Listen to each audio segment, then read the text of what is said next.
Yesterday morning, the milk I poured in my coffee made a sign.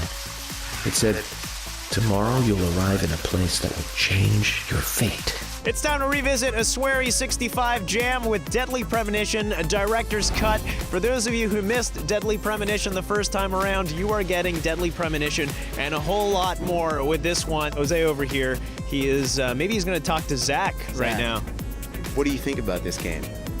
Yeah, I totally agree. This game is absolutely weird. Yes. Sorry to keep you waiting.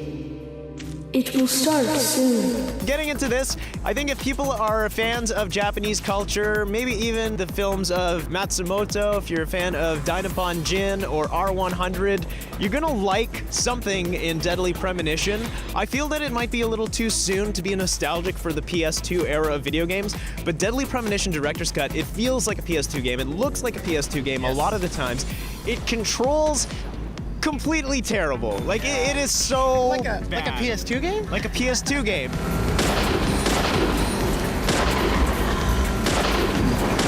They've done a few things for its director's cut. They fixed up some of the faces, so the textures are looking a little better. Some of them look pretty much the same. Yeah. Why is Francis York Morgan's face kind of nice looking? His suit looks like it's from a Nintendo 64 game sometimes. Please, just call me York.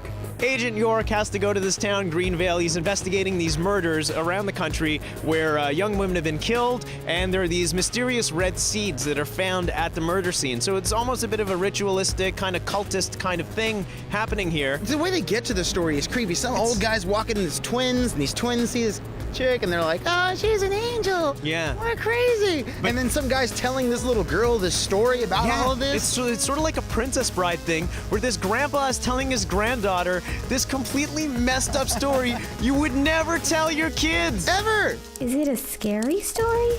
It might be. The world itself is crazy big, and it's a living world. Like, you can go and watch people do their daily routines. You can spy on them. It's kind of creepy. You can look in weird. their windows. I don't want to do that. York is such a strange, fascinating character. At times, York. at times it felt a little bit like Twin Peaks to me. It reminded me a little bit of Alan Wake at the same time, because Alan Wake was very Twin Peaks.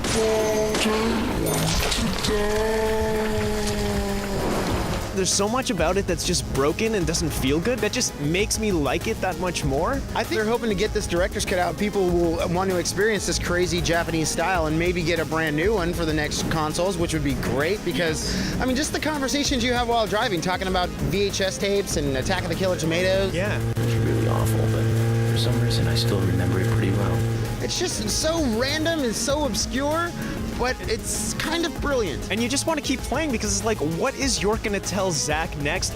The exterior woodwork is spectacular. Don't you agree, Zach? Zach, what is that? Yeah, Jose should give it a score. I'm giving this awkward title 7 out of 10. I'm giving it a 9 out of 10. Wow. I don't want to die.